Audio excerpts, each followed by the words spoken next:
Hello everyone.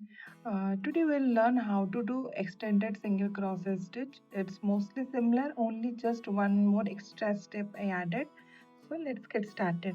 So I have already made the foundation chain for the extended single crochet stitch. Let's skip the first two because the extended single crochet stitch will like increase the height little more than the regular single crochet. So let's leave this first two. Then in the third one, so we'll insert our hook in the third one, yarn over and pull through this loop. So this is our two loops. In single crochet normally we'll yarn over and pull through both the loops at the same time, but in the extended single crochet stitch we'll yarn over the and pull through the first loop first, then yarn over and pull through the next two loops. So this is the extended single crochet.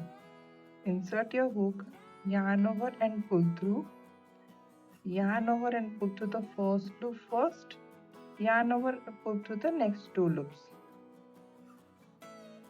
So let's continue till the end.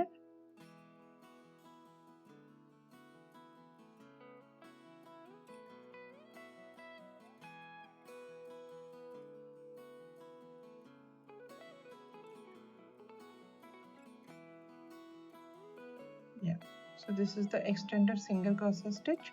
So for turning we can do 2 chains and turn, and we can repeat the same process. Insert below your stitch, yarn over, pull through, yarn over, pull through the first loop first, yarn over, pull through the next two loops.